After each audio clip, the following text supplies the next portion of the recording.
Ya, oke, tadi mana Dede?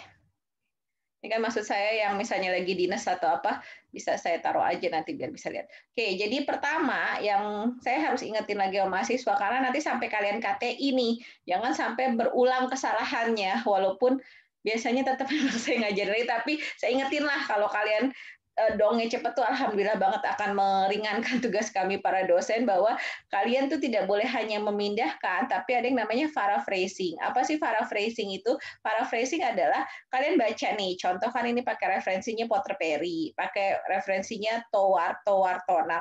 Nah, ini kalian baca dulu nih secara keseluruhan, habis itu kalian menuangkan dengan bahasa mahasiswa sendiri gitu loh. Jadi bukan langsung bahasanya di kopas abis. Saya belum ngecek nih laporan kalian terkait kopasnya karena memang apa ya nantilah ya itu, tapi nanti saya kalau saya punya banyak waktu pasti saya akan cek. Dan apa sekarang semua tulisan ilmiah mahasiswa itu standarnya kita memang cek pakai Turnitin, ada namanya aplikasinya Turnitin, itu akan mengecek plagiarisme kalian. Jadi nanti akan keluar tuh plagiarismenya berapa persen. Idealnya plagiarisme itu di bawah 20%, di bawah 20 atau 30% gitu loh. Nah, jadi makanya biasakan dari sekarang ketika ngambil referensi itu bukan langsung kopas, tapi kalian sudah merubah sesuai dengan pemahaman. Dan itu akan beda-beda. Contoh gampang lah misalnya kayak saya baca buku Porter Perry dengan Bu Resi baca buku Porter Perry akan beda bagaimana saya mendefinisikan nutrisi. Nah, itulah yang di situ ada apa ya, gaya penulisan, akan ada writing style dari setiap orang. Oke. Kemudian etiologi, oke, definisi tadi sudah, etiologi. Ini semua sebenarnya harus pakai referensi. Jadi kalau etiologi, karena kan nggak mungkin, bukan Dede kan yang menentukan apa ini etiologi gini-gini, jadi ini pasti ada referensi. Ya kan, Dek? Coba, ini belum, kenapa belum ditaruh etiologinya, Dek? Referensinya.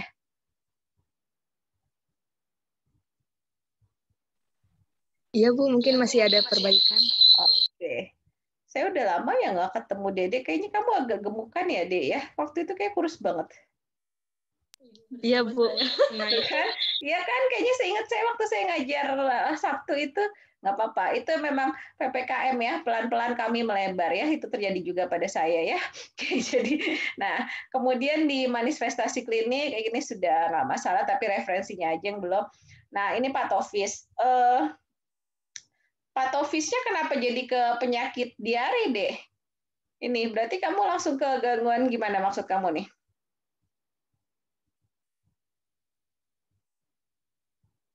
Ayo, pas nyontek baca lagi nggak dulu? Nah ini terima kasih tadi. Kenapa ada tiba-tiba diare ya? Ini maksudnya saya gini di LP apa ya? LP Kepdas ini memang kadang-kadang mahasiswa agak bingung ya, karena ada patofisiologi gitu loh. Nah, patofisiologi ini memang biasanya berhubungan dengan penyakit gitu.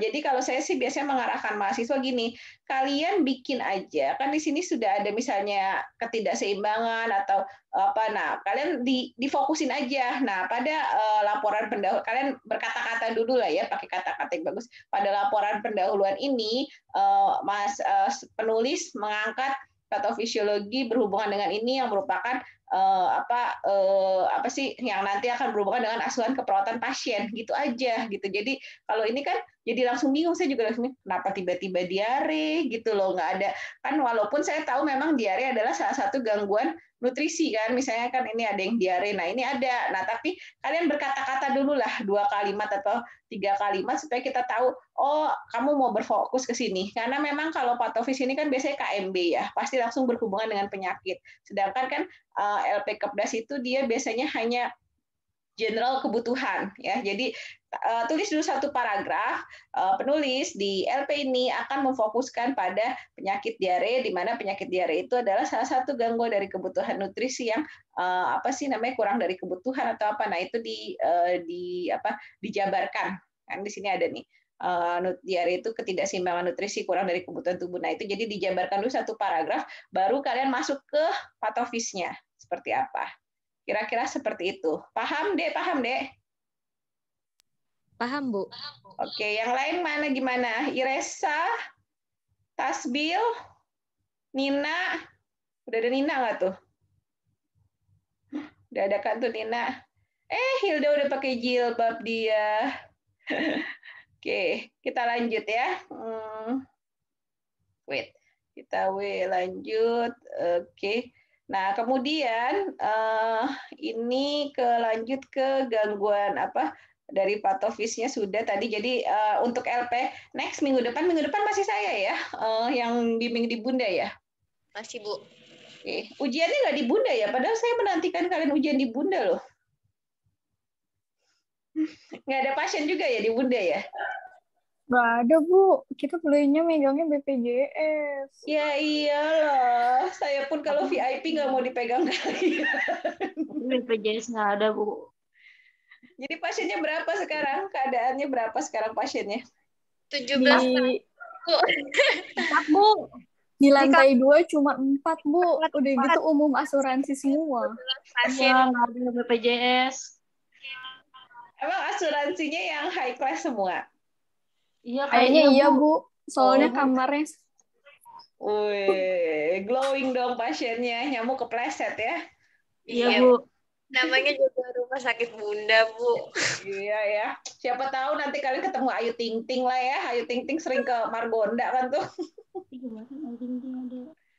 Oke, ya kita lanjut ya. Oke, jadi tadi itu LP yang di patofis. Jadi tadi saya bilang pilih salah satu penyakit yang memang itu merupakan apa sih namanya gangguan dari pemenuhan kebutuhan tersebut. Oke, kemudian ini pathway oke. Tapi pathway nggak sesimpel ini deh kayaknya deh. Pathway saya dulu tuh zaman saya kuliah tuh menarik loh. Ini pathway-nya masa begini? Carilah beberapa referensi, tambahin lah. Dek, kamu berapa ini sih kok dari Nanda sih bikin pathway?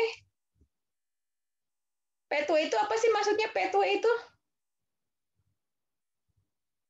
Nina, bantuin Dede tuh. Apa sih pathway? Jalannya penyakit, Bu. Apa bedanya sama patofis? Patofis itu lebih Lebih apa? Ayo, lebih apa? Apa bedanya pathway dengan patofis? Ayo, tingkat 2 loh ini. Tahun depan tingkat 3 KTI loh. Ayo. Apa beda pathway dan patofis? Ada yang tahu nggak?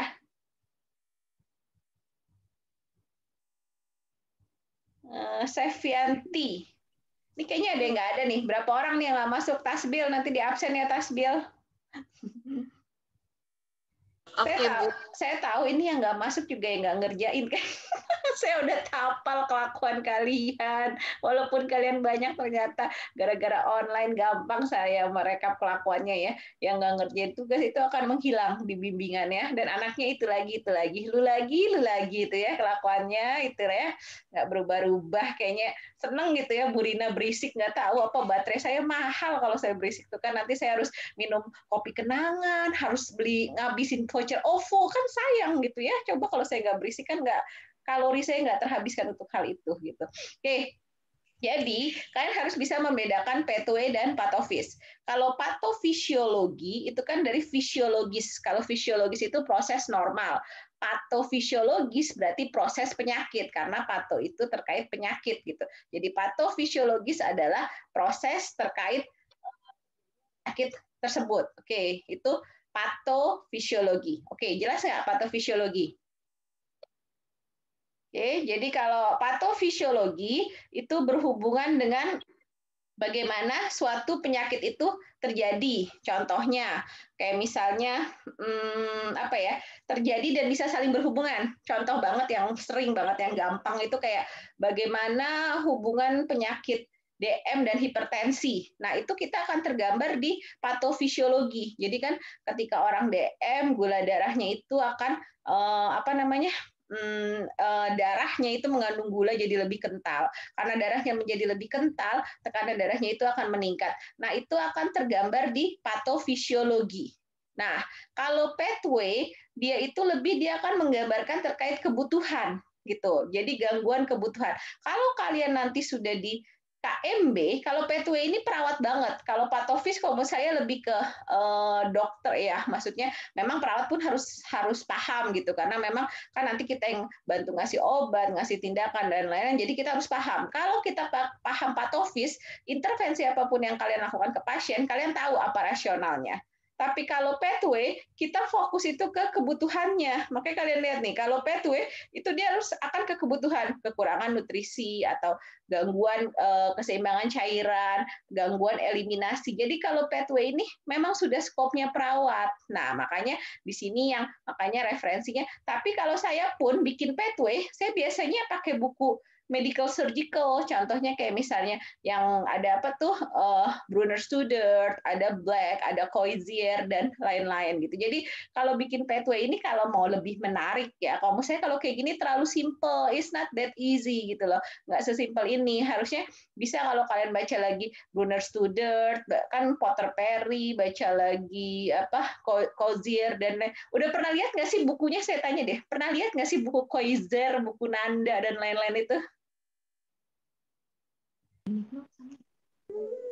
Kalau buku Nanda udah ngeliat sih, Bu. Tapi kalau yang Coizier belum. Belum. Wait, bentar ya. Ada panggilan di luar. Wait, stop dulu ya. Oke.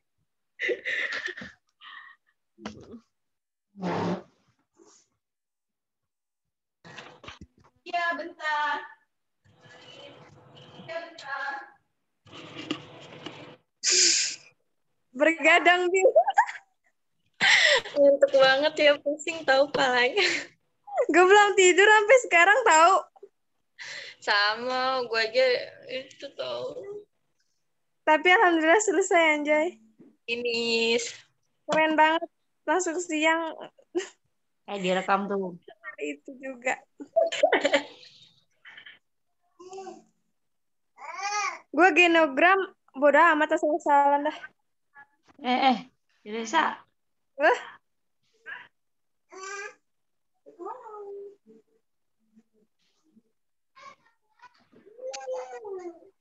Oke, ya lanjut tuh, ketahuan kan ada paket saya datang jadinya ya. Oke. Wait, kita lanjut. Oke, ya. Kemudian tadi itu, jadi patofis dan pathway. Sudah bisa membedakan patofis dan pathway? Sudah, Bu. Ya, apa Iresa? Apa bedanya Iresa? Kalau patofisiologi kan dari fisiologinya. Iya, bukan? Iya. Kalau pathway-nya itu kayak perjalanan suatu penyakitnya gitu. Oke, pintar. Nah, kalau pathway itu lebih ke kebutuhan. Pathway itu ke kebutuhan manusia. Jadi, pathway itu lebih lingkup perawat. Tapi memang gimana kita paham dia kebutuhan apa sih yang terganggu, kita akan harus paham patofisiologinya gitu loh. Jadi, patofisiologi itu fisiologis adalah proses normal tubuh berfungsi. Patofisiologis karena ada pato, ada penyakit, berarti proses suatu penyakit terjadi. Untuk membuat pathway, kita butuh paham apa yang terjadi terkait penyakit pasien tersebut gitu loh. Jadi kalau patofisiologis itu memang ke proses penyakitnya. Oke. Jadi ini saya ingetin lihat buku. Saya nggak tahu ya sekarang di perpus kita tuh sudah ready atau tidak, tapi saya keluhan Pak Mustaqim ke saya tuh anak-anak jarang banget ke perpus gitu loh. Jadi kalian pun lihat bukunya belum pernah gitu. Nah, saran saya baca benar-benar dari textbooks, enjoy the books gitu loh. Saya sih tahu mungkin angkatan kalian beda lah ya, maksudnya saya kan, kalau saya angkatan saya memang belum diberikan kemudahan dengan akses internet semudah kalian lah. Jadi kalau saya sih saya senang baca buku. Sampai sekarang tuh buku KMB saya Potter Perry, Black, Coizier itu ada di lemari buku saya di rumah saya, dan sampai sekarang saya senang gitu loh. Nah, jadi kalau walaupun kalian udah naruh referensi kayak Nanda kalau bisa dan kalau punya dana lebih, belilah bukunya, karena nggak akan ada ruginya investasi buku gitu loh. Jadi investasi buku itu pasti jangka panjang lah ke kalian gitu loh. Kalau saya sih dari dulu ya, setiap beasiswa saya pasti saya alokasiin buat buku. Misalnya saya dapat dulu kan kalau zaman saya kuliah dapat 1,5 juta itu buat bayar semesteran gitu. Itu ada saya alokasiin 200 ke 300 itu buat beli buku gitu. Dan jadi kalau yang kerja mungkin ada gajian berapa ditabung berapa bulan beli buku lah. Terus kalau yang reguler yang misalnya dapat duit jajan atau apa, jangan sekedar ngupi-ngupi aja, belilah buku. Karena apalagi buku yang kepake lama. Contohnya kayak kalian, Nanda Nikno, SDKI, Siki, Sili, beli yang asli. Beda yang asli sama yang nggak beda banget gitu. Saya pun waktu jadi mahasiswa tuh belinya yang fotokopian dan itu menyedihkan ya. Menurut saya, tapi emang saya nggak mampu beli yang aslinya gitu. Tapi memang enak banget beli buku yang asli. Saya ketika saya dapat beasiswa yang di Saudi yang memang duitnya alhamdulillah, itu saya beli yang asli dan itu kepake lama banget dan itu memang bikin saya juga menikmati banget membacanya. Jadi kalau saya dari sekarang kalian udah ngerasain gimana bikin laporan, nanti KTI dan lain-lain, nabunglah, investasi buku tuh nggak akan rugi kok. Oke, kemudian ini pemeriksaan diagnostik nggak ada masalah lah di sininya. Penata laksanaan keperawatan. Oke, diagnosa keperawatan yang sering muncul. PES, apa PES? Masih ingat nggak nih PES? Jangan-jangan udah tingkat 2 lupa lagi. Apa PES? PES. Masih ingat nggak? Siapa yang ingat? Iresa, apa Iresa? PES. Lupa, Bu. Lupa. Aku tingkat 2 ini loh. Kemarin udah lulus metodologi sama dokep, saya balikin lagi ya ke metodologi sama dokep. Ayo PES, apa? Nina apa, nak? Ayo, mulailah kalian. Kameranya menghilang kalau Bu Dina mulai nanya-nanya. Hilda apa dah? Hilda? Tasbil apa, Bil? Problem, etiologi, sistem. Simptom. Problem, etiologi, simptom. Jadi apa problemnya, apa etiologinya, dan apa simptom gejalanya. Enggak boleh lupa, ini dasarnya perawat gitu. Problem, etiologi, simptom. Jadi kan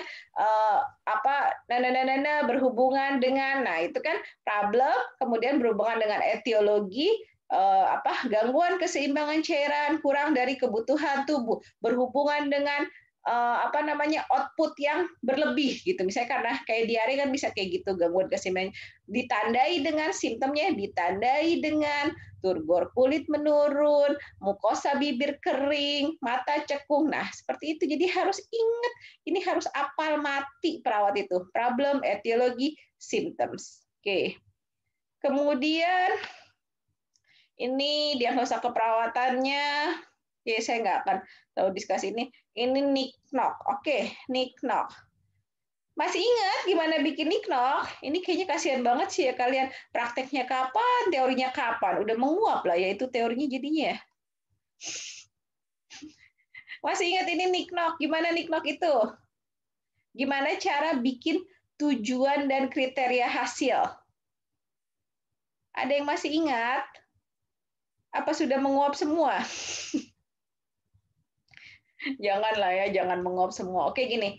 Jadi, pertama, kita harus tentukan kalian mau ngangkat terkait temanya apa. Nah, tadi kan ini si Dede, dia terkait dengan nutrisi. Jadi, dia ambil ke diagnosa ketidakimbangan nutrisi kurang dari kebutuhan tubuh sama defisiensi nih, masih ada typonya ya, defisiensi volume cairan.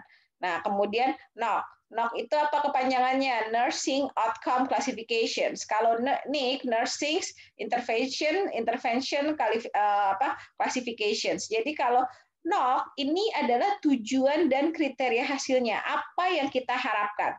Ini yang menentukan adalah perawat ya. Jadi gini, kalian boleh baca referensi gitu di NOC-nya. Oh, dia karena ini nggak dispesifikin biasanya berapa kali 24 jam. Ini perawat yang menentukan gitu. Contoh gini, saya ngerawat pasien DBD. DBD itu kan trombosit itu kan normalnya seingat saya sampai 100 ribuan ya gitu. Nah, ada pasien dia normalnya kan di atas di atas 80 apa di atas 100 ya kalau DBD gitu. Nah, ini dia pasien masuk dengan trombosit di bawah 50.000.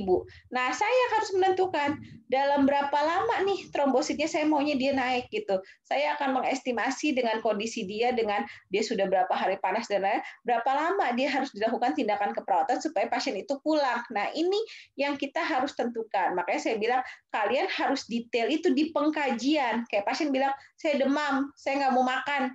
Oke, demam, nggak mau makan. Sudah berapa lama gitu loh? Apakah demamnya itu mempengaruhi sampai penurunan berat badannya?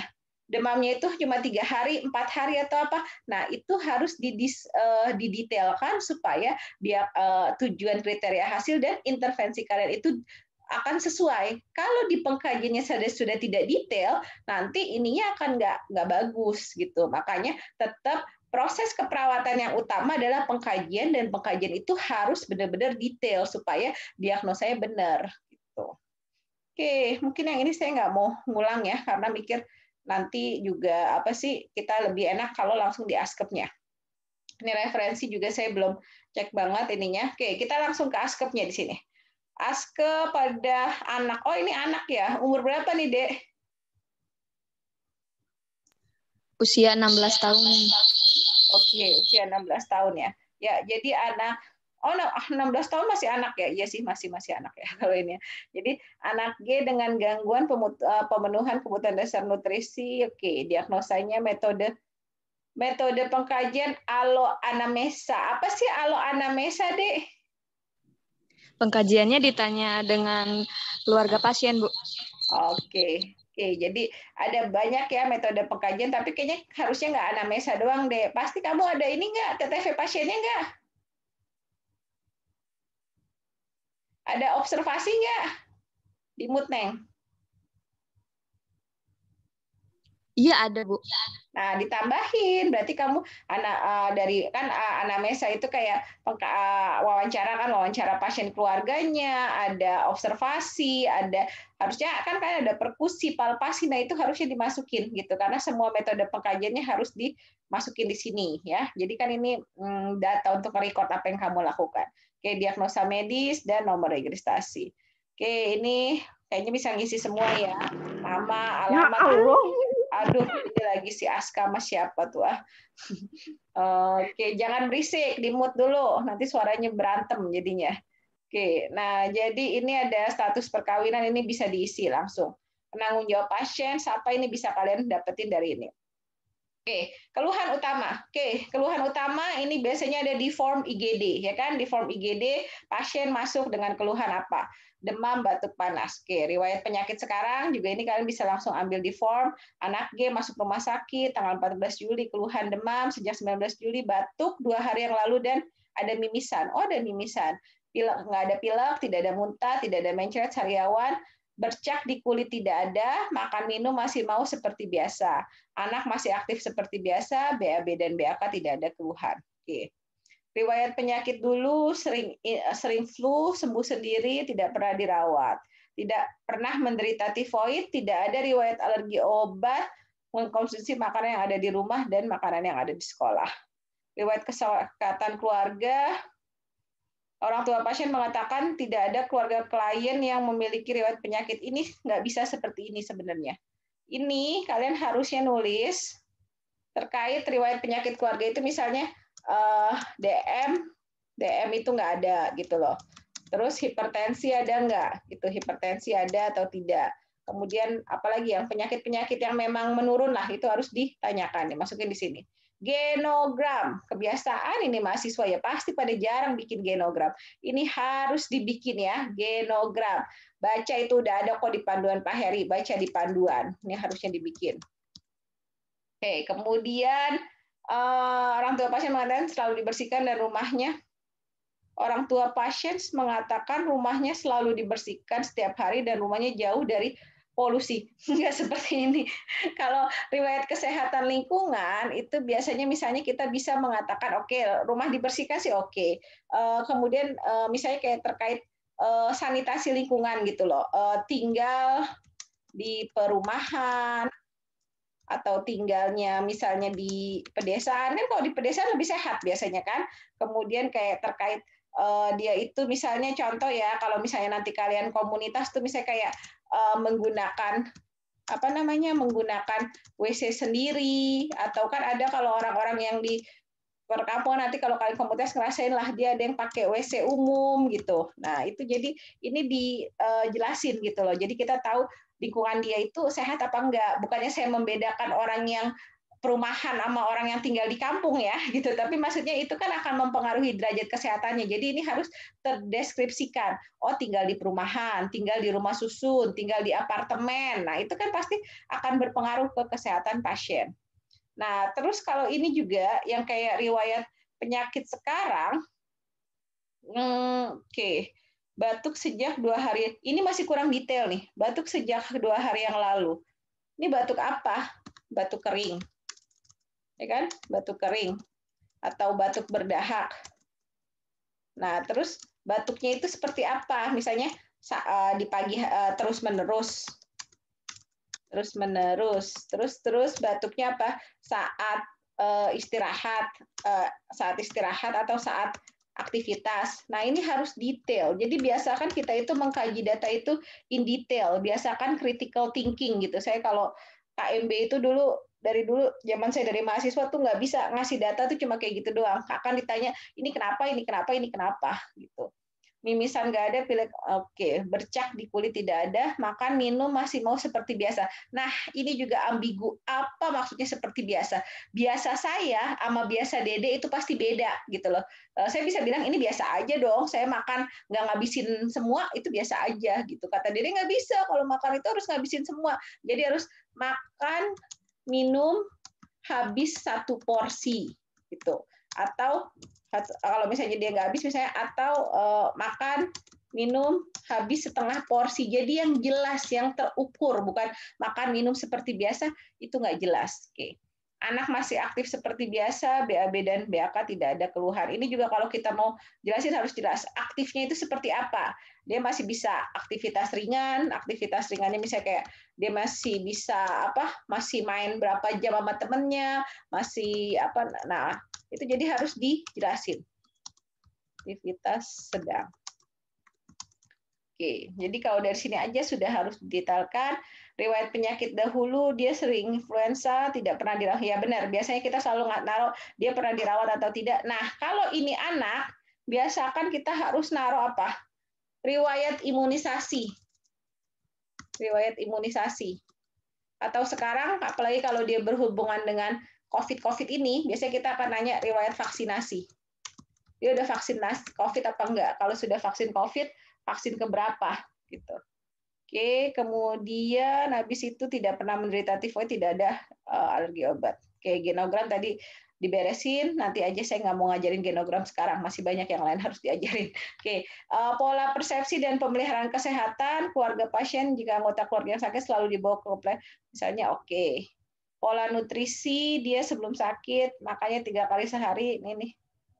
Nah, ini kan lebih jelas kan? Nah, kalian harus lihat di sini. Kalau di sini kan juga porsinya sebelum sakit dia 1 porsi habis, setelah sakit 1/3 porsi. Nah, ini kan jelas terukur dari porsinya. Jadi kita ngasih makanan 1 piring, nah itu berapa banyak dihabisin. Nah, ini terukur. Lidah terasa pahit. Oke, BAB. Sebelum sakit 2 kali sehari. Oh, ini karena dia ada diare ya. Tapi diare itu sebenarnya nggak 3 kali sehari. Yang saya tahu definisi dari diare itu bisa 4-5 kali, lebih dari 3 kali kalau nggak salah. Makanya ini harus dijelaskan definisinya. Konsistensinya, baunya, kemudian warna, keluhan tidak ada. Oke, BAK. Oke. Nah, hati-hati dengan kalian kalau pas nulis BAK pasien ini nih, kadang-kadang mahasiswa cuma kadang mikirnya ya udah BAK-nya itu berarti biasanya berkurang atau apa. Nah, saya mau nanya sama Dede, ini dapat datanya dari mana? Dede yang mengkaji atau atau memang dari rekam medis? Dari rekam medis, Bu, saya sempat nanya ke pasiennya. Dia bilang itu kayaknya yang si Nina jangan diaktifin suaranya, matiin salah satu. Iya, dia bilang itunya buang air kecilnya lebih jarang daripada sebelumnya, sebelum sakit, Bu. Tapi jarangnya memang kamu tanya gitu loh. Kamu apa maksudnya? Memang kamu sudah mengkaji ulang lagi atau hanya ini aja, hanya kopas dari rekam medis? Berdasarkan rekam medis, Bu. Oh, jadi kamu tidak mengkaji lagi, cuma dia bilang kurang tapi kamu nggak detailin. Tidak, Bu. Nah, harusnya gini saya ingetin. Kalian sangat boleh kan di rumah sakit mengakses rekam medis, tapi untuk data-data seperti ini, coba kaji lagi. Kan katanya pasiennya nggak banyak atau apa. Jadi mahasiswa biasakan apa sih maksudnya mengkaji supaya pasti itu benar nggak gitu. Wait ya, bentar-bentar ada. Oke. Pastikan bahwa data ini benar karena kadang kakak-kakaknya itu nggak ngekaji in details gitu loh. Kakak-kakaknya cuma yang yang ngisi kayak gini. Jadi kadang saya nggak percaya sama data gini. Sorry to say ya, saya nggak percaya karena zaman saya jadi mahasiswa pun saya nggak pernah ngambil data plak-plak dari rekam medis. Saya lebih senang data saya gitu loh. Jadi lebih senang ketika apalagi kan kalau kalian juga jadi mahasiswa kan masih satu mahasiswa satu pasien, apalagi kalau sekarang kalian dikit satu pasien dikerubutin bareng-bareng, kita sangat bisa mengkaji biopsikososio spiritual pasien. Nah, itu yang saya mau kalian dapetin. Jadi kalau kalian, insya Allah kan kalian pasiennya non COVID ya. Nah, kaji bener-bener. Ini kan gampang aja, cuma kayak ke kamar mandi sehari berapa kali, pagi berapa kali, siang berapa kali, malam berapa kali, tinggal kalian tambahin. Terus kalian bisa kayak nanya, kira-kira berapa cc ya pas tiap kali ke kamar mandi? Segelas aqua atau apa? Nah ini bisa diestimasi gitu loh. Jadi jangan percaya dengan data kakaknya karena kalau kakaknya biasanya dia sudah asal yang penting diisi gitu, nggak details. Jadi kalau bisa sih biasakan ngisi sendiri gitu. Karena harusnya gini ya, logika aja. Ini pasien terpasang infus kan? Pasang infus nggak deh? Iya, Bu, terpasang. Oke, terpasang infus harusnya ini tuh lebih banyak. Karena dia dari infusnya aja. Infusnya berapa? RL berapa jam? Ingat nggak kamu infus pasiennya ini? Kemarin saya pasang sekitar yang kecil itu. Terus ganti lagi yang besarnya. Di sini kamu ada nih, infusnya 1000 cc. Berarti infusnya per 2 jam. Per 12 jam. Iya, Bu. Ya, pertama saya pasang ada yang 500, terus ada 500 lagi. Oke, berarti infusnya 1000 cc. Nah, ini kan sebenarnya dari infus ini aja biasanya tuh pasti akan meningkatkan pola eliminasi pasien gitu. Nah, jadi kadang memang di sini makanya balance-nya nih kan. Nah, kalau ini juga biasain balance ini harus ada tandanya gitu, harus ada tanda mana nih? Harus ada tanda positif atau negatif. Karena harus jelas balance-nya positif 500, negatif 500. Kalau positif kan berarti dia kelebihan cairan 500, negatif kurang cairan 500. Jadi ini harus jelas. Oke. Nah, jadi kalau ini tadi saya ingetin, tanya langsung. Pasien kalian kan kooperatif atau apa, jangan biasain cuma lihat dari rekam medis, karena jadinya kadang nggak ini, kebanyakan yang saya tahu data kakaknya itu cuma yang penting diisi, tapi nggak valid. Oke. Nah, ini minuman, makanan. Oke, minuman itu kan bisa kita ukur. Yang paling gampang tuh minuman. Sediain gini, biasanya di Bunda itu dikasih ini nggak sih? Pasien dikasih apa? Aqua 1 botol yang gede nggak sih? Dikasih nggak sih? Sejak pandemi enggak, Bu. Enggak, Bu. Oh, enggak ya? 1 botol yang gede yang bisa pulang, yang dibuang aja gitu nggak ada ya? Enggak ada, Bu. Cuman nyediain gelas aja. Oh, gitu.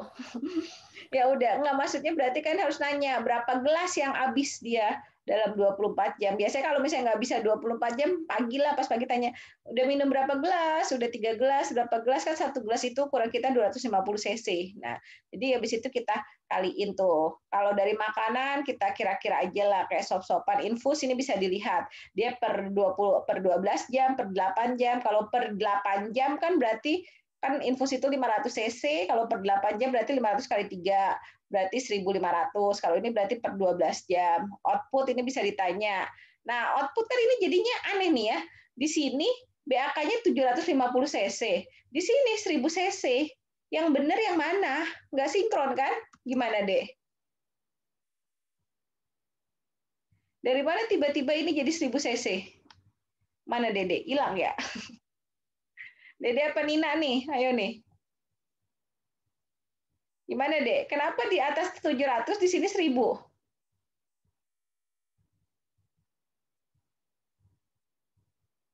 Kenapa berbeda? Why? Oleh karena. Why itu adalah karena. Gimana Dek? Maaf Bu, saya belum mengkaji. Oke, ya. Jadi nanti makanya gitu, makanya di apa namanya di Askep ini akan kelihatan ketidaksinkronan kalian. Kalian main ngambil data dari rekam medik, dimasukin, tiba-tiba nanti di bawahnya ini nggak sinkron. Nah, itulah yang kalian harus hati-hati. Kalau kalian mengkaji sendiri, ini akan sinkron. Pengalaman saya jadi mahasiswa, pokoknya kalau saya nyelesain ini, saya udah tahu ini kesini karena memang saya mengkaji data pasien saya gitu. Oke. Nah, ini pola aktivitas, dia berarti ini ada kekuatannya ya, mandiri, dia masih mandiri-mandiri, cuma yang dengan alat bantu kenapa nih? Ambulasi kenapa deh? Ambulasinya dibantu. Dengan alat bantu kenapa? Emang ada ngapain dia? Maaf Bu, itu maksudnya dibantu orang lain Bu. Dibantu orang lain gimana maksudnya? Romnya itu Bu. Mandi juga dia dibantu, nggak bisa mandi sendiri. Iya Bu, kadang minta dibantu. Pakai baju juga? Iya, kemarin minta dibantu ganti bajunya Bu. Pasiennya cewek apa cowok sih? Cowok ya? Cowok Bu. Oh, karena nungguin kamu kali tuh. Kalau tipoid mah biasanya nggak lemes-lemes amat kali. Iya Bu, pasiennya obesitas. Oh, agak gemuk ya. Oke. Belum ada tadi saya lihat tinggi badan, berat badannya. Oke. Nah, ini pola istirahat tidur, jumlah jam tidur, pengantar tidur, gangguan tidur nggak ada, perasaan waktu bangun. Oke. Kemudian pola kognitif sebelum sakit. Oke. Nggak masalah itu. Nah, pola persepsi konsepsi diri, saya merasa kesulitan beraktivitas karena kelebihan berat badan. Selama sakit, keinginan untuk merubah pola hidup sehat. Bener nih, pasien kamu kayak gini, apa kamu yang nulisin aja nih? Bener dia ngomong kayak gini, deh. Hanya menganjurkan, Bu. Kenapa kamu nggak nanya sama pasiennya? Pasiennya enak kan diajak interaksi? Iya, Bu, pasiennya kooperatif. Nah, terus kenapa kamu nggak banyak ngomong sama pasien? Kenapa? Kenapa nggak sering ke pasien? Saya mau nanya itu kalau sama ini. Kenapa nggak sering ke pasien? Halo, Dede, sinyalnya berubah ya? Si Dede, Pak Manina nih, kok kayaknya nge-lag ya?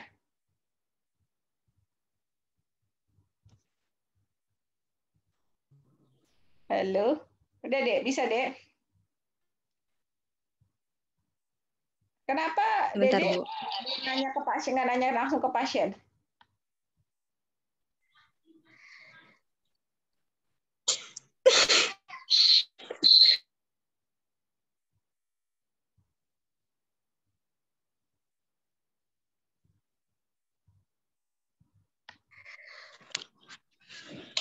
Maaf Bu, saya masih awal, jadi masih agak ragu-ragu waktu itu buat nanya.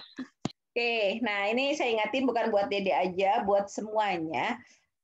Alhamdulillah kan kali ini kalian bisa masuk rumah sakit ya, dan dimana kalau menurut saya itu suatu privilege. Apa sih privilege? Itu suatu keistimewaan, karena memang kalau kalian mau nanya sama teman-teman kalian, masih banyak banget anak kesehatan yang susah ke rumah sakit. Kayak sekarang saya aja, tadinya saya kan koordinator buat Kepdas keperawatan dasar tingkat 1, tapi pertimbangan kami, karena kami sudah sangat sulit mencari rumah sakit, akhirnya yang tingkat 1 ini kita cancel, kita tunda lah semester depan aja. Nah, sekarang kalau kalian sudah bisa ke rumah sakit, biasakan sering ke pasien. Semuanya saya ingetin, sering ke pasien, tapi perawat itu harus sesuatu yang sifatnya terapeutik. Apa sih terapeutik itu? Bukan ngobrol-ngobrol yang ngalor ngidul nggak jelas. Kalian ngobrol sesuai dengan perencanaan kalian. Dari misalnya kalau kalian, oke, saya pokoknya mau fokus pengkajian. Nggak usah dibawa-bawa form pengkajian ini. Kalian udah misalnya, oke, saya mau banyak nanya tentang konsep diri, saya mau banyak nanya tentang eliminasi, saya mau banyak nanya. Nah, itu harus kalian rencanain. Dan itu kan masuk ke rencana ADL kalian. Jadi ADL itu memang yang sudah dilakukan. Tapi kan tiap kali kalian dinas, kalian harus punya rencana. Hari ini askepnya pokoknya harus beres pengkajian. Habis pengkajian beres, saya mau mulai intervensi. Habis intervensi beres, saya follow. Jadi kita harus punya rencana. Tiap kali kalian ke pasien, pastikan rencana kalian itu jelas, gitu ya. Jadi untuk semuanya saya ingetin, yang kayak gini-gini jangan ngarang, nggak jadi apa ya. Ini aneh nih, saya nggak ngerti. Klien memahami sistem reproduksi apa ini maksudnya, deh? Emang dia memahami apa toh ya? Apa maksudnya, deh?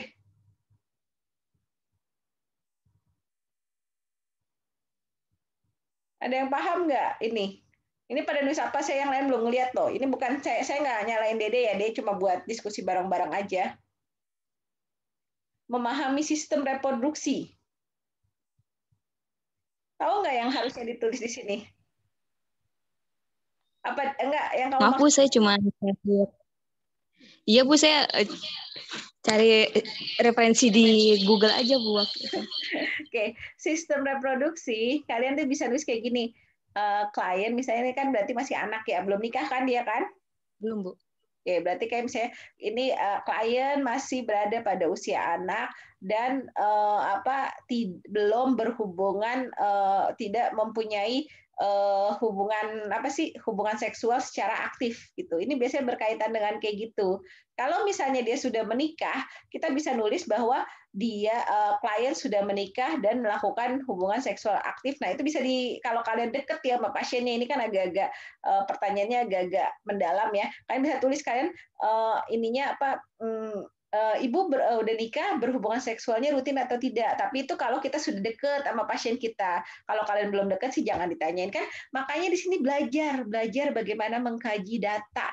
Nah, kayak misalnya kayak ini nih, dia misalnya merasa kesulitan karena berat badan. Nah, misalnya ini siapa nama pasien kamu, Dek? Anak G siapa? Gustia apa siapa namanya? Giksi Bu. Giksi, oke, Giksi. Nah, kamu bisa misalnya nanya, Giksi, tapi harus hati-hati ya, karena kita memang sebagai perawat tuh apapun yang saya bilang kita harus tidak kayak tuh yang terapetik gitu. Jadi kalau bilang Giksi kalau kalau waktu sekolah aktivitasnya apa aja, Giksi makanan kesukaannya apa, terus menurut Giksi dengan berat badan Giksi sekarang ini apa sih yang Giksi rasakan? Giksi kayak merasa sulit nggak sih beraktivitas? Nah, itu di situ kita mulai ngekaji hal-hal kayak gini. Terus kalau kayak coping, kamu akan nanya misalnya, biasanya nih Giksi kalau ada masalah dengan teman, apa sih yang Giksi lakuin? Kalau lagi kesel sama tugasnya banyak banget apa-apa, siapa sih yang bantuin Giksi? Siapa? Nah, jadi itu kita harus bisa memformulasi pertanyaan, dan ini butuh latihan. Saya akuin butuh latihan. Makanya kalian ditaruh di rumah sakit 3 minggu buat keperawatan dasar untuk melatih ini. Setidaknya kalian melatih pengkajiannya dulu. Kira-kira seperti itu. Ada yang mau nanya nggak? Ada nggak yang punya contoh gimana? Ada nggak yang udah coba mengkaji kayak konsep diri, peran ini? Ada nggak yang udah melakukan pengkajian langsung ke pasien? Ayo, siapa ya? Aska. Coba Aska, saya mau nanya Aska. Gimana Kak Ya, Aska? Bu. Mekanisme coping?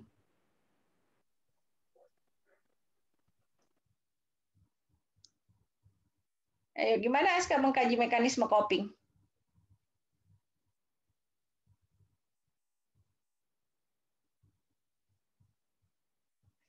Tahu nggak coping itu apa juga? Masalah Dilakukan individu nggak sih? Aska udah ngerjain LP sama Aska belum? Ini lagi dikerjain, Bu, soalnya baru pulang jam 7 tadi. Oke, nah makanya kenapa kalian harus familiar dulu dengan apa sih form pengkajian ini supaya kalian tahu coping apa sih coping.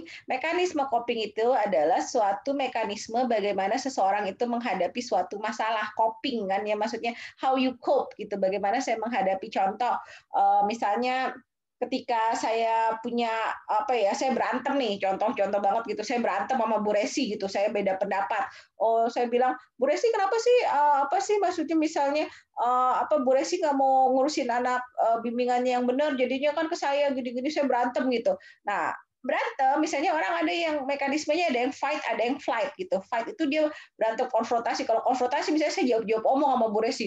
Oh Bu Resi itu gini mana nih? Nah, terus Bu Resi jawab saya. Nah itu saya fight. Mekanisme coping saya adalah fight. Kalau flight saya diem aja, saya langsung ngindar, saya nggak mau ketemu Bu Resi, saya ngelihat dia di papasan apa ngelihat dia papasan saya buang muka atau apa itu namanya flight gitu. Nah itu mekanisme coping. Jadi kita harus nanya terkait apa yang Anda lakukan ketika terjadi masalah gitu loh. Apakah Anda memang jadinya diam saja atau dia jadi menghindar atau apa. Nah ini harus diinin. Jadi latihlah kemampuan ini. Makanya saya bilang di panduan Pak Heri bukannya udah ada ya? Saya udah lihat kok di panduan Pak Heri ada nggak sih penjelasan apa mekanisme coping itu dan lain-lain? Udah Bu, ada di modul. Ada kan ya? Nah iya. Kalau Iresa gimana ngisi kemarin itu mekanisme coping? Saya Bu, Apa yang kamu isi? Saya ngisinya klien mengatakan sering stres gitu. Sering stres? Stres aja sih Bu. Nah iya Kalau harusnya. misalnya dia ada masalah. Oke. Nah, kalau mekanisme coping itu sebenarnya kita lebih nanya kalau ketika dia stres apa sih yang dia lakukan? Nah, gitu loh mekanisme coping. Jadi kalau kayak saya, apa sih tipikal kalau misalnya ada perawat nih, misalnya Dede nanya ke saya, Bu Rina, ketika Bu Rina stres, apakah yang Bu Rina lakukan? Kalau saya akan menjelaskan, saya tipikal tergantung masalahnya. Kalau tipikal masalahnya itu masih masalah ringan, saya masih bisa share ke semua orang.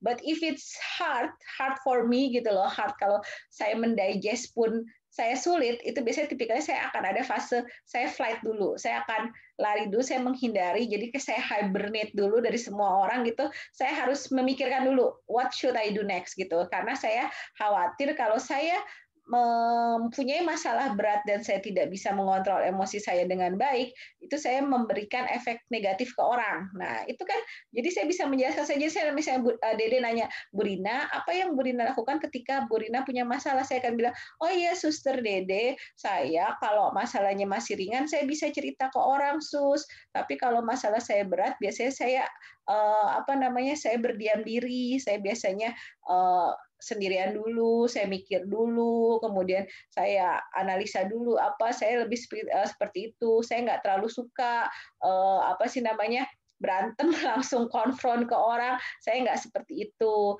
Sama seperti makanya saya sering bilang ke mahasiswa, saya nggak suka juga kalau ngingetin mahasiswa berkali-kali, ini harus selesai loh, ini harus ini, kerjakan deadline-nya apa. Nah, I don't like to do that gitu loh, karena kalau itu tuh kayak saya harus come on, you are pushing me to be sekalian memaksa saya untuk ngeluarin tanduk saya, and I don't like to do that gitu. Nah itu makanya saya suka bilang, makanya saya tipikalnya kadang I like to be in control of my emotion. Saya tahu saya harus bisa mengontrol emosi saya lebih baik karena sebagai seorang pendidik kan saya harus ngajarinnya yang baik-baik lah. Rencananya seperti itulah ya. Oke, kita lanjut ya. Jadi nanti ini kalian latihan gitu loh, kayak konsep diri, kalian nanya, gimana sih, misalnya Dede nih nanya saya, Bu Rina, gimana Bu Rina mempersepsikan diri Bu Rina? Saya akan bilang, saya itu perawat, tapi saya perawatnya bukan perawat yang di rumah sakit, Suster. Saya perawat pendidik. Saya itu ngajarin mahasiswa saya supaya nanti dia siap menjadi seorang perawat. Nah itu kan persepsi diri saya sebelum sakit.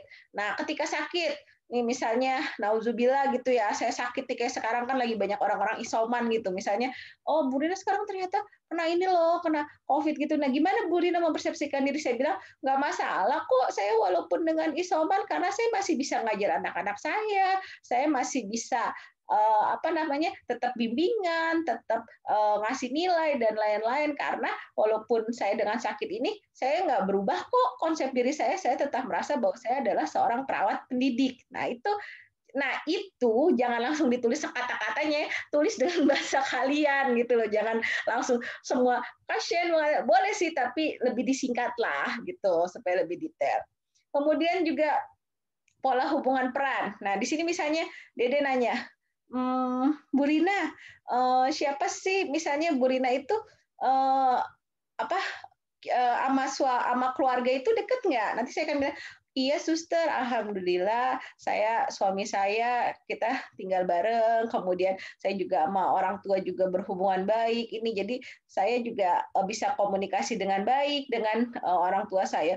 Oh terus sekarang ketika sakit gimana Bu Rina gitu? Saya akan bilang, oh iya ya, kalau contohnya kayak sekarang pasien COVID ini kan sangat membatasi. Saya bilang, iya saya sekarang gara-gara sakit saya nggak bisa berhubungan, kan saya diisolasi, saya jadinya cuma di rumah aja, paling saya video call dan lain. Nah itu ditulis di sini. Oh karena sakit, pasien merasa terisolasi dan akhirnya dia hanya berkomunikasi. Nah, jadi kayak gitu. Terus kemudian kayak pola seksualitas reproduksi. Dede juga nanya ke saya misalnya, terus Bu Rina terkait seksualitas, maaf ya, misalnya kalau kayak gini kan kita harus ngomong maaf ya, budaya Indonesia. Terus nanti saya akan bilang, oh iya, sebelum sakit sih sebagai pasangan suami istri kami rutin berhubungan, tapi selama saya sakit, jadi akhirnya kita menjaga jarak. Mungkin nanti kalau sudah saya sembuh, misalnya lagi tapi sakit, memang saya tidak bisa beraktivitas seksual seperti apapun karena saya takut menularkan penyakit. Oke, di situ. Coping tadi udah saya jelaskan. Kemudian nilai dan keyakinan ditanya. Terus Dede misalnya nanya, terus Bu Rina gimana terkait beribadah dan lain-lain sebelum dan ketika sakit berubah nggak? Saya bilang, sebelum sakit saya itu seneng loh, suster, seneng puasa, seneng sholat malam. Tapi sekarang gara-gara sakit saya jadi lemes. Terus saya juga nggak pernah puasa-puasa lagi. Terus saya juga bangun malamnya jadi susah, suster. Nah itu ditulis sebelum sakit dan selama sakit. Kira-kira seperti itu. Apakah ada pertanyaan? Kebayang nggak? Udah ada nggak yang nanya kayak gitu kemarin ke pasiennya? Belum ya? Belum kebayang ya? Lah, Iresa kenapa bukannya tadi udah masuk ya Iresa? Terkeluar dia ya. Oke, gimana? Ada yang mau ditanya? Nina, jelas nggak, Nak? Penjelasan saya. Ya, Bu. Bisa nggak kayak gitu ke pasiennya? Insya Allah, Bu. Iya ya, kan masih ada 2 minggu, masih panjang loh, kalian tuh 6 minggu loh. Jadi biasakan gini, bikin pasien kalian itu nyaman. Kalau saya tuh selalu punya target gini, saya dapat pasien hari Senin, hari Selasa atau maksimal Rabu, saya mau pasien saya itu udah trust sama saya. Gimana saya trust? Ya gitu, kita bisa menempatkan diri sesuai dengan bahasa dia.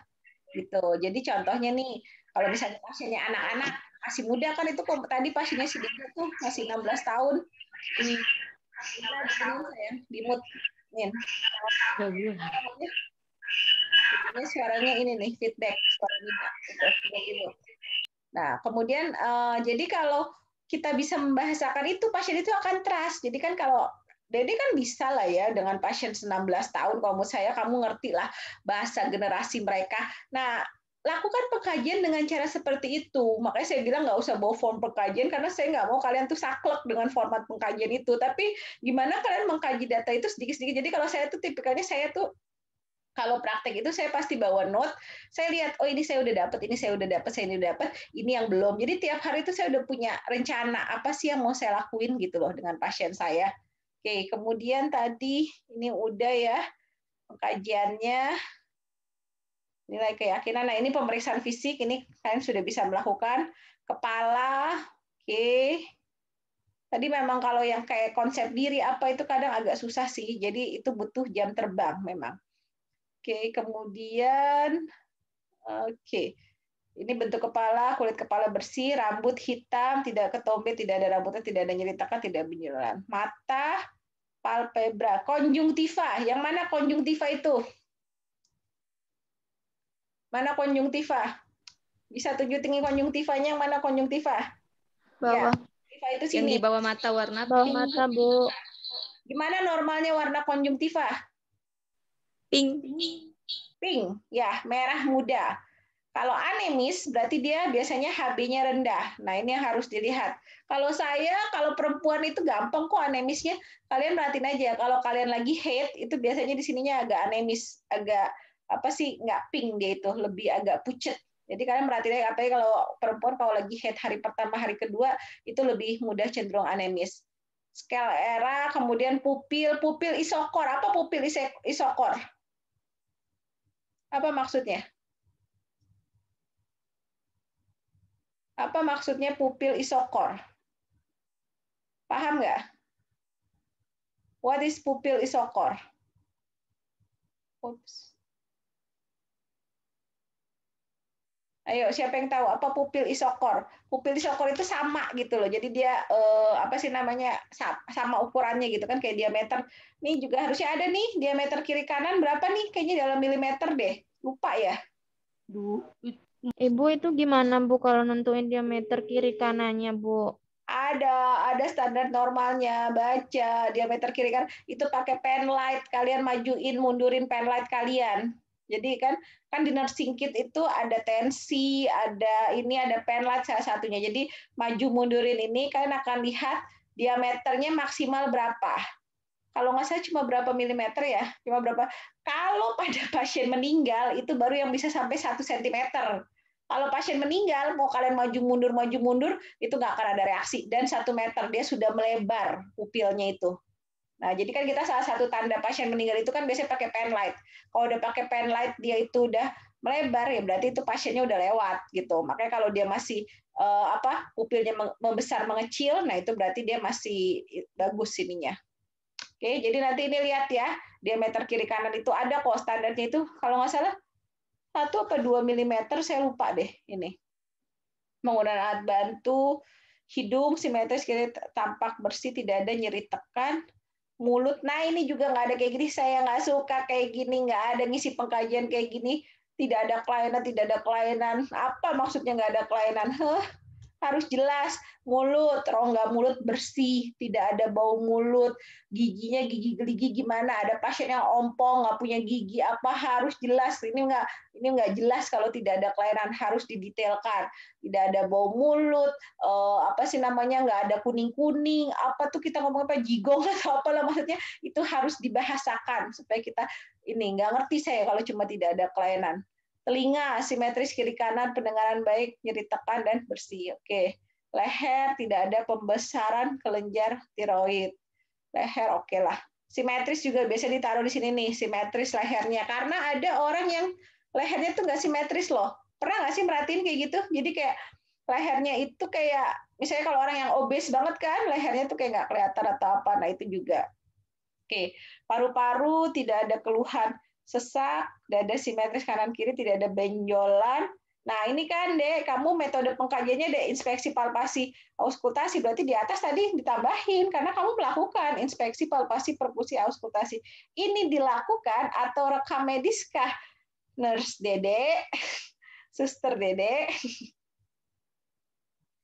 Saya mau nanya, ini dilakukan apa dari rekam medis? Dari rekam medis.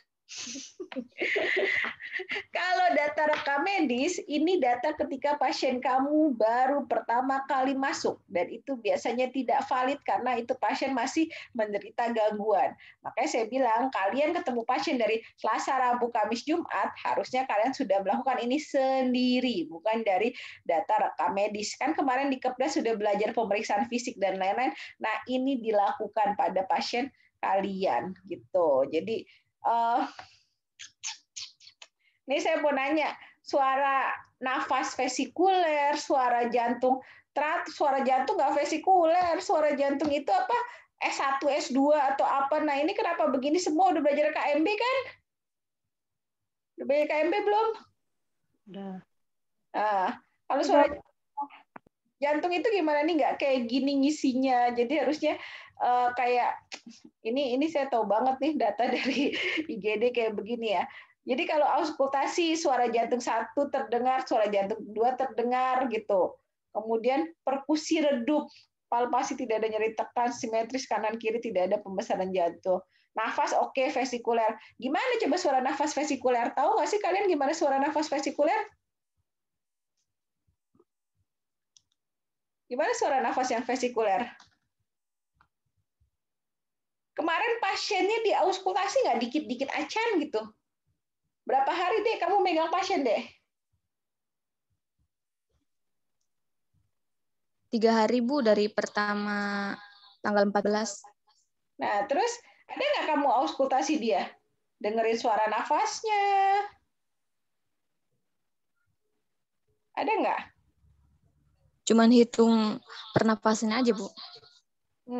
Nah, ini biasakan ya. Biasakan denger pasien kalian. Kan kalian tadi bilangnya, Bu, pasiennya dikit, nggak ada kegiatan. Nah, biasakan, lakukanlah ini. Pokoknya nanti next minggu depan saya minta ini kalian sudah melakukan sendiri, bukan data rekam medis. Kalau data rekam medis emang kelihatan kok kayak gini. Nanti kalau kalian langsung mengkaji, pasti akan beda. Oke. Ini juga abdomen. Nah, ini dia. Bising usus normal. Emang berapa bising usus normal? Berapa bising usus normal, tahu nggak? Gimana cara ngitung bising usus? 5-12, Bu. Oke, gimana cara ngitungnya? Udah pernah ngitung bising usus nggak? Per menit, Bu. Gimana caranya per menitnya, Erni?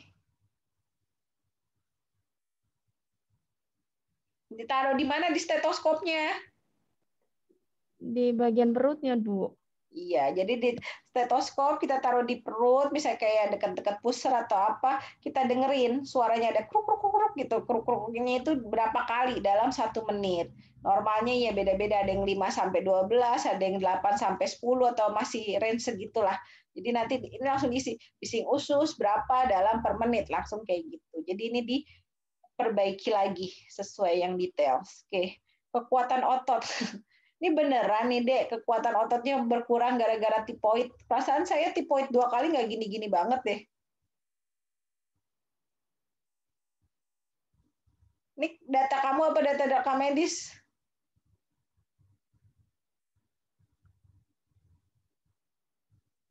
Ayo, Dek. Emang kamu, nih, kalau kekuatan otot kan itu 1 sampai 10, kekuatan otot nggak sampai 8, sampai 5, kenapa jadi sampai 8 di sini? Emang di panduan Pak Heri kayak gitu? Coba siapa yang udah baca panduannya Pak Heri? Kasian banget ya Pak Heri udah bikin panduan nggak dibaca nih. Nanti Pak Heri marah sama saya nih.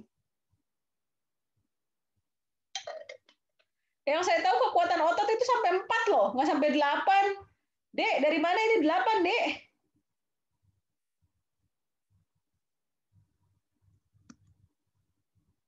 Bu mau tanya kalau misalkan kekuatan ototnya itu kanan kiri itu tangan kanan, tangan kiri, terus bawah juga ya Bu, kayak ini apa, kaki juga ya Bu, kanan kiri juga ya Bu? Iya, nih tunggu, Ya, nih saya oke. ada nih, saya dapat nih. Ini Pak Heri nih, coba nih, saya langsung cari nih. Tuh, ada kan tuh kekuatan otot kanan kiri. Nah, tuh. Ini 0 sampai makanya saya bilang sampai 8. Skala nyeri yang 0 sampai 10, yang saya tahu biasanya sampai 4. Oke, sampai 5 saya masih oke. Nah, ini kan ada nih kekuatannya. Kalau 0 itu apa, 5 itu apa gitu. Jadi kalau 5 itu dia benar-benar bisa kita kasih tahanan tak gini nih, dia ngelawan gitu loh. Tapi kalau dia apa tuh kalau 4 dia cuma ngelawannya tuh dikit, apa ngelawan tapi nggak kuat tapi nggak terlalu kuat gitu. Kalau 3 itu dia cuma ini. Jadi ini kalian pakai skala ini, dibaca ini. Panduannya dari Pak Heri. Oke ya, Dek, diperbaiki ya, Dek ya. Yang lain juga ya.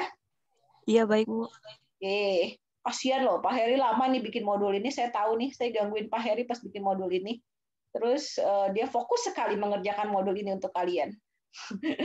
Oke, kemudian kita lanjut lagi. Dede nggak apa-apa kan ya, Dek? LP-nya yang kita komenin ya? Iya Bu, dikoreksi mohon Bu. Iya, soalnya kayaknya nggak bisa semuanya, dan saya bukan nyalahin, saya cuma buat memperbaiki aja supaya nanti ke depannya lebih baik gitu. Oke, ini HB ini. Nah, dari sekarang ya, mulai coba ngapalin range normal. Harus kayak gini. Karena kalau kalian udah hafal itu lebih enak ya, kayak HB. Saya tahu ini kan HB, ini anak laki-laki ya dia ya. Iya Bu, laki-laki. Oke, kalau laki-laki, HB laki-laki sama perempuan beda. Kalau HB laki-laki kan dia range-nya 13 sampai 17. Kalau perempuan kan kalau nggak salah di 12 sampai 14. Nah, kalian udah mulai apal nih nilai-nilai kayak gini supaya nanti ketika kalian dapat pasien apa, kalian udah tahu, oh ini ada yang salah, HB-nya rendah, ininya rendah. Jadi mulai diapalin lah dikit-dikit. Jadi kalian nanti, karena kalau kita tahu dari pemeriksaan diagnostik ini masalahnya di mana, itu lebih gampang menegakkan diagnosa medisnya, dan pasti nanti diagnosa medisnya kalian udah tahu apa, nanti itu lebih gampang lagi ke kebutuhannya, ke diagnosa keperawatannya gitu. Nah ini dia HB-nya masih oke. HT-nya juga oke, eritrosit oke, MCV nggak ada masalah ya. Biasanya kalau yang ada masalah yang ada dikasih tanda bintang gitu. Oh ini, berarti ada tifoidnya ya. Tifoidnya ini skala 4. Oke, kemudian ini juga lab. Oke, nggak ada masalah ini. Terapi medis. Oke, wait. Nah, ini biasakan kasih dosisnya. Gini, Ventolin tablet, ini kan ada miligramnya biasanya. Ya nggak ada miligramnya nggak? Mukopek juga kalau nggak salah nggak ada. Nah iya, biasain kasih karena itu dosisnya. Ventolin tab yang 500, apa yang 1000, apa yang 300, yang 250. Nah ini harus jelas. Tertasef, ini Sanmol infus juga, ini Terasef ini juga, ini harus ada jelas ininya gitu. Sanmolnya juga Sanmol yang gimana. Ini kan kayak RL, oh ini dia isinya nih, ini infusnya. RL 30 tetes per menit, sama dengan 1 kolof DS 1,5 NS22. Oh, dia ada 2 jenis. Dia RL juga sama dengan NS. Jadi dia ada RL sama NS gitu. Jadi selang-seling ini gitu. Cara masuk infus atau minum. Ini apa maksudnya, Dek? Steriman nasal sama BH spray ini, what is this? Itu ada kayak obat semprotnya Bu. Oh, obat semprotnya. Oke. Ya. 4x1. Nah, ini kenapa nggak diisi? Harusnya ininya diisi. Kenapa ini harus diisi? Kenapa ini nggak diisi, Dek?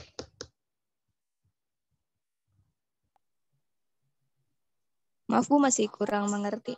Nah, ini sebenarnya kalau kalian isi, ini gampang tahu jadinya. Kalian akan paham. Kayak contoh nih ya, Ventolin. Ventolin itu kan buat pengencer dahak. Jadi nanti kalian akan ngiris nih, Ventolin itu dia fungsinya untuk pengencer dahak. Itu dia golongan apa, ada farmakologi. Coba kita lihat di modulnya Pak Heri ya.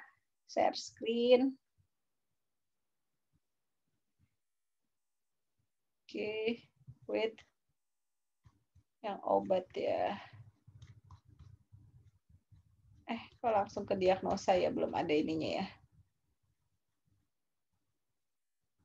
Oke, stop. Ya udah yang ini aja berarti. Nah, jadi kalau menurut saya, kenapa ada golongan kandungan alfungsi farmakologi? Ini supaya kalian paham. Contoh, parasetamol. Parasetamol itu berarti fungsinya kan untuk meredakan nyeri. Dia golongan apa? Golongan obat misalnya generik, isinya apaan apa. Nah, itu kan jadi kalian sambil belajar. Jadi ya kalau kalian tahu parasetamol, antipiretik, anti apa namanya, dan lain-lain itu, nah pokoknya tahu yang buat antihistamin, nah antibiotik, nah itu kan jadi kita tahu, oh ini dia dikasih obat ini karena dia ada ini loh, dikasih obat ini karena ada ini. Nah itu jadi kita lebih paham proses penyakit pasien. Ini analisa analisa datanya. Anak G 16 tahun, diagnosa tipoid, kemudian dia data subjektif, pusing sedikit, BAK 3 kali per hari, warna konsistensi lembik sedikit cadok. Oke, defisit perubahan dan peningkatan suhu tubuh. Peningkatan suhu tubuhnya berapa memang? Kok 37 peningkatan suhu tubuh sih, Dek? Suhu tubuh berapa normalnya? Ayo, berapa normalnya? 36,5 sama 37,5. Nah, berarti 37 normal nggak? Enggak. Nggak normal. 37 Normal, Bu. Normal, Bu. Nah, normal. makanya berarti dia nggak cocok ini, nggak sinkron datanya. Ayo. Bu, tapi Ibu, tapi Nah, kalau misalkan di sini tuh kayak di tempat kerja saya 37,3 itu udah tinggi menurut sini loh, Bu. oke, tapi kan ini 37 plus 37 pas, berarti kan tinggi. Oh ya udah, oke baik Bu, makasih. Iya, jadi pastikan data kalian itu sinkron loh. Jadi asuhan keperawatan itu kita ada sinkronisasi juga, jadi nggak connect gitu. Kamu bilang peningkatan suhu tubuh, sedangkan nggak ada dasar defisit volume cairan. Kalau kamu mau ini, kalau dia misalnya BAK-nya 3 kali apa, nah kita balik ke ini aja, dia berhubungan dengan ini nggak, karena diarinya itu apa misalnya output yang berlebih atau apa, mendingan kayak gitu, itu lebih jelas karena memang kalau dia diare gitu. Mual aja dia nggak ada muntah kan? Ada muntah nggak? Nggak ada muntah, Bu. Oh, nggak ada muntah, berarti jangan gitu. Berarti defisit volume cairan kalau saya lebih ke dia. Diarinya ada dia? Ada diare ya dia? BAK dia bilangnya normal, Bu. Hanya sedikit cair. BAB, bukan BAK dong. Iya, maaf, BAB. BAB-nya iya normal tapi sedikit cair ya. Maksudnya BAB-nya berarti ada cairnya ya. Itu masih bisa buat jadi data penuhnya. Dan biasakan gini, ini kamu pakai apa nih diagnosanya? Nanda Nikno atau apa? Pakai apa, Dek? Diagnosanya? Ada di buku STKI, Bu, di sini. Oke, nah di SDKI itu ada kriteria mayor sama kriteria minor bukannya? Ada nggak? Iya, ada, Bu. Nah, kamu pastiin itu dia ada buat kriteria mayor, salah satunya harus memenuhi kriteria mayor. Gitu. Jadi kalau misalnya kayak defisit volume cairan berhubungan dengan tadi kalau misalnya kayak bilang outputnya yang berlebih. Nah, coba kita harus lihat outputnya berlebih dari mana? Dari misalnya dari muntah, dari ada apa sih BAB-nya cair atau apa. Nah, itu harus cari di data subjektif objektifnya harus memenuhi salah satu kriteria mayornya. Jadi ini nanti diperbaiki lagi karena ini nggak sinkronnya ngomong peningkatan suhu tubuh tapi suhunya 37 derajat Celcius gitu. Oke, coba kita lihat yang diagnosa kedua. Resiko perubahan nutrisi kurang dari kebutuhan tubuh, intake yang tidak adekuat. Nah, kalau kita mau ngomong resiko nutrisi, mana tinggi badan berat badan? Ada tinggi badan berat badan nggak di sini deh?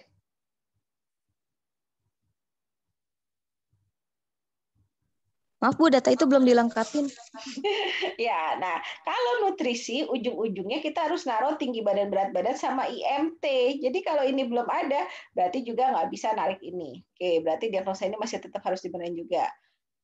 Kurang pengetahuan, penyakit berulang, tidak mengerti. Oke, nah ini masih oke lah. Tapi yang pertama kedua itu masih belum bisa dan ini juga dan bedakan yang mana yang aktual dan yang mana yang resiko. Gitu. Oke ya, berarti itu yang dari diagnosanya masih tetap harus dibenerin. Kemudian tujuan kriteria hasilnya juga kita lihat dari ininya. Gini, kalian memang bikin askep tuh 3 hari ya. Tapi saya ingetin ya, bukan berarti kalian di sini langsung ngomong 3 kali 24 jam. Kalau memang kayak tifoid ini, emang pasien kamu pulang deh dalam 3 hari.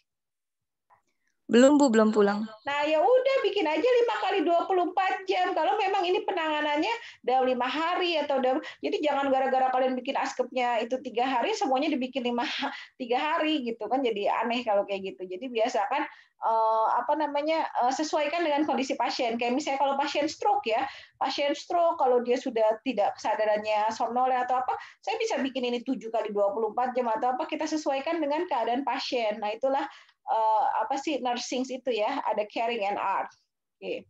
Ini dilengkapin.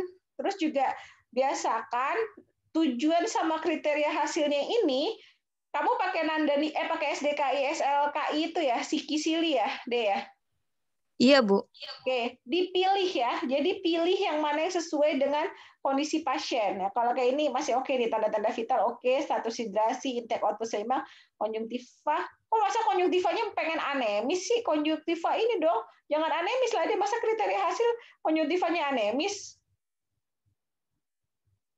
Konjungtivanya ini dong, apa harusnya namanya tuh yang pink, kalau anemis mah ada masalah.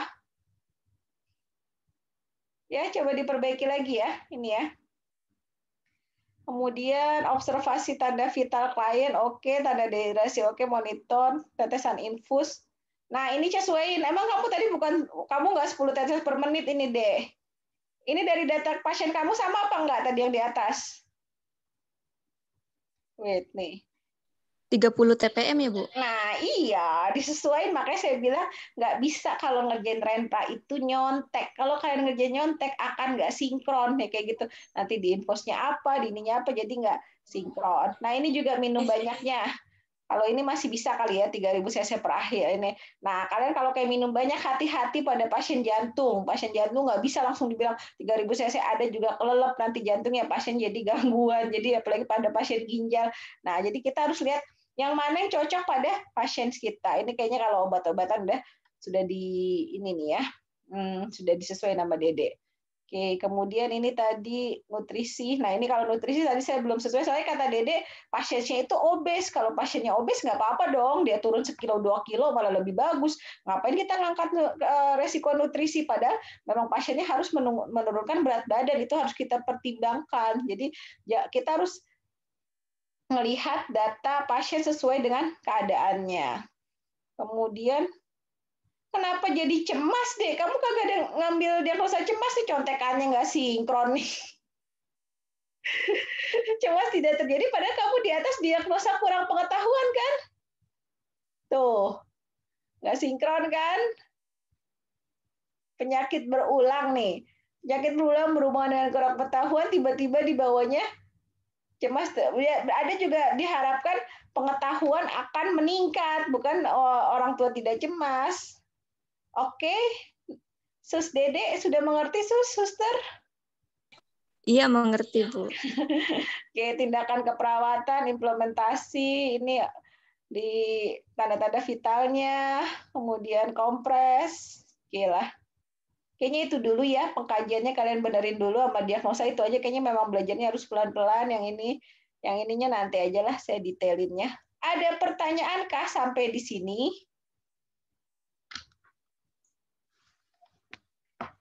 Dede sambil kerja kan ya, Dek? Saat ini lagi resign, Bu. Oh, resign dari kapan? Dari semenjak sakit.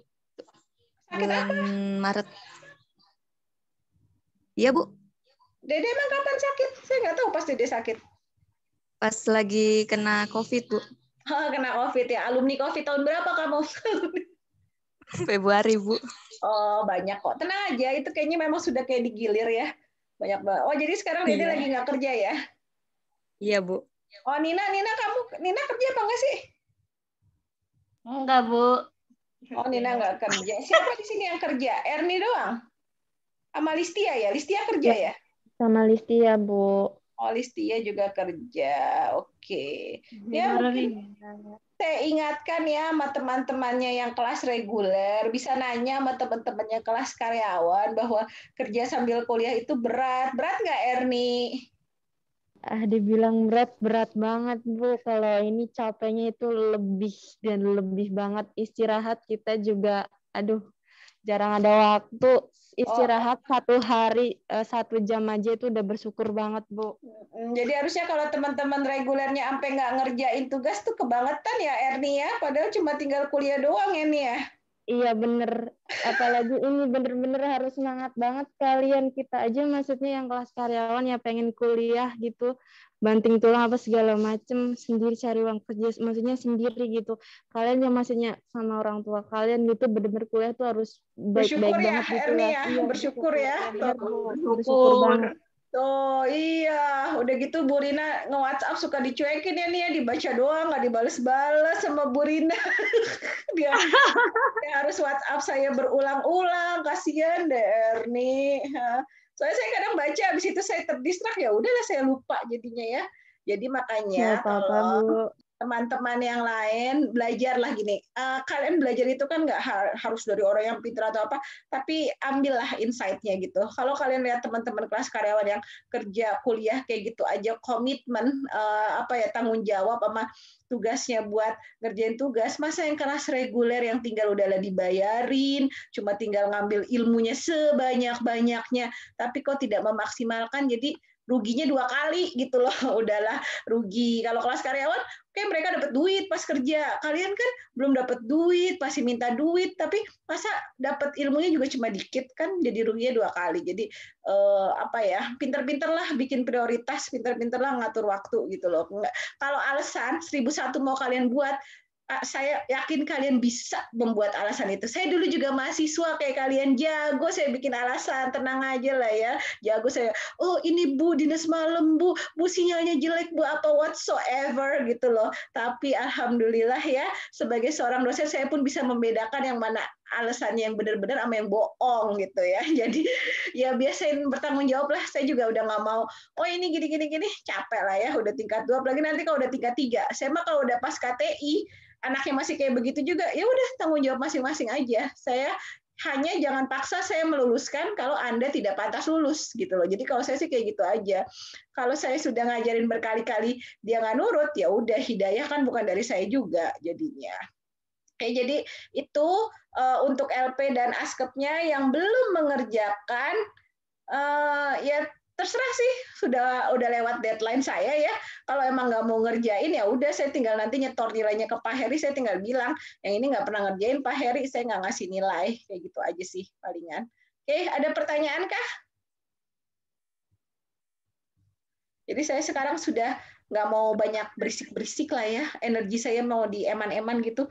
OVO saya udah tinggal dikit, nggak bisa jajan banyak-banyak soalnya gitu. Ada lagi yang mau nanya? Nina, Dede, Hilda, Tasbil, Tia, Listia, Iresa?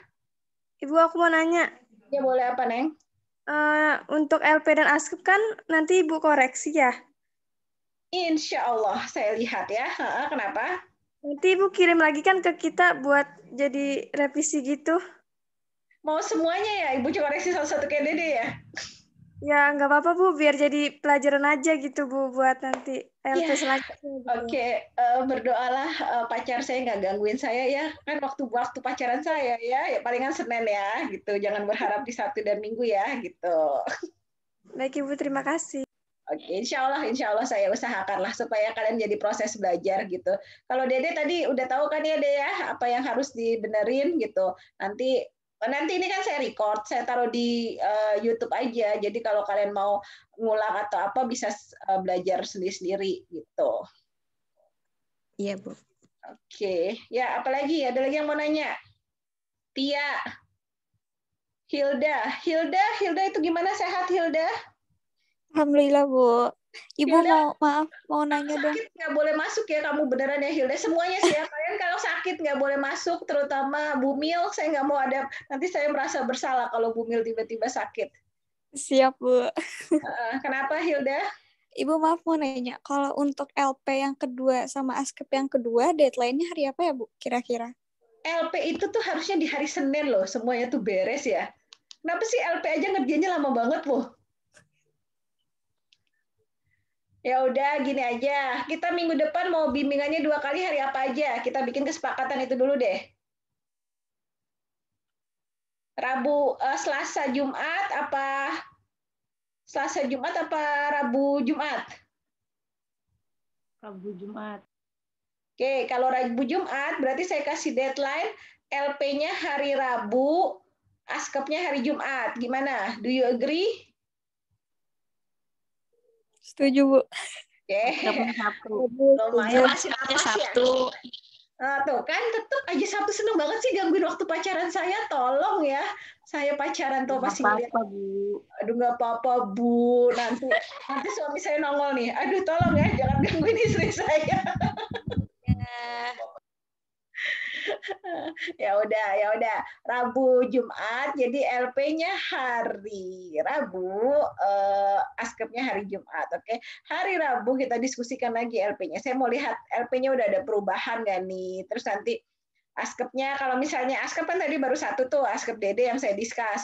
Nanti besok saya coba askep siapa lagi lah saya discuss gitu, biar pelan-pelan lah satu-satu. Jadi kalian jadi tahu, oh ternyata gini ya, askep ini salahnya ini. Karena kan nanti ujian gitu. Ujian kan nanti kalian dosen akan melihat dari LP-nya, dari askepnya, kemudian dari tindakannya. Kira-kira seperti itu. Oke, apalagi? Ada yang mau nanya lagi? Ibu, mau nanya dong, Bu. Titipan nih dari Dedek kayaknya nih. Nama Nina, apa nak? Bu, kalau misalkan kan LP-nya, misalkan saya LP-nya minggu. Kita dulu, Bu. Kenapa dia ketawa ini si Nina teh? Misalkan Bu, LP-nya itu yang minggu pertama itu kebutuhan aman dan nyaman, berhubungan dengan nyeri Bu. Kan pasien saya kan SC ya Bu ya? Iya. Terus yang kedua itu pasiennya, LP-nya, pasiennya itu kan kan saya udah ngambil OBS febris ya Bu ya? Observasi febris. Itu kan ya ada nyeri juga ya Bu ya? Itu LP-nya boleh sama atau? Enggak, beda-beda lah. LP-nya ganti beda, Bu. Oh, iya, Bu, ya. Kalau sesar kan bisa nanti mobilisasinya, bisa istirahat tidurnya, banyak lah. Udah, Bu, itu. Ganti ya, jadi minggu pertama dan minggu kedua beda. Nah, baik, Ibu. Terima kasih. Ya, apalagi Tia, ada yang mau nanya Tia? Enggak, Bu. Oke, Tasbil?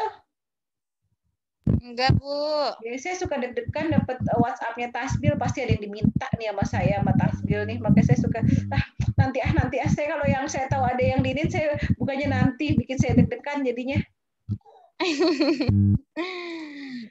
Oke, ya udah oke, kalau nggak ada silakan dipersiapkan lagi LP-nya yang buat minggu depan, tetap jaga protokol kesehatannya selama dinas gitu kan. Kalian nggak harus ada antigen ini lagi ya.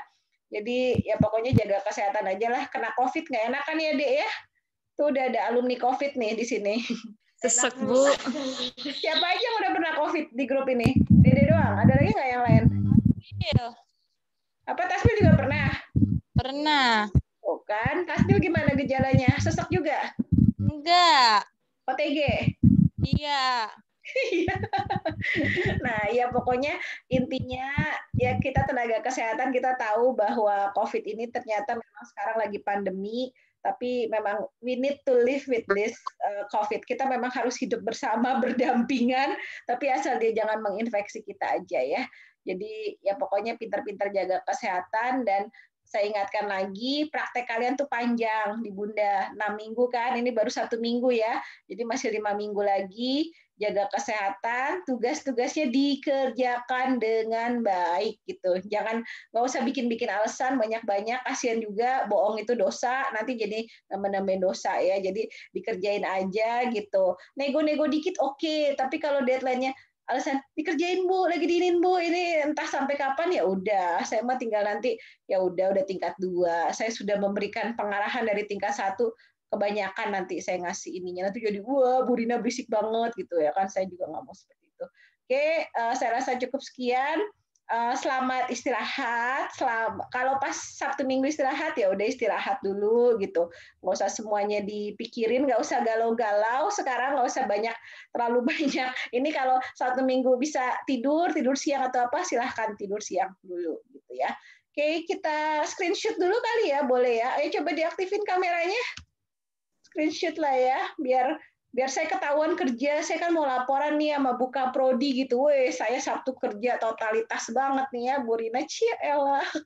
Apa ya di tempat kerja nih ya? Listia, Tia, Iresa, Tia mana? Tia Aska Sevianti. Anissa Salwa. Ya, Bu. Masuk. Mana Anissa Salwa? Oke, Aska, mana Aska? Oke. Saya screenshot ya. Oh, Listia lagi sambil kerja. 1, 2, 3. Oke, terima kasih atas perhatiannya. Sehat-sehat semua. Insya Allah besok hari Rabu kita lanjutkan bimbingan lagi. Oke, bye-bye. Assalamualaikum warahmatullahi wabarakatuh. Waalaikumsalam warahmatullahi warahmatullahi wabarakatuh. Terima kasih, Oke. Bu. Iya. Close.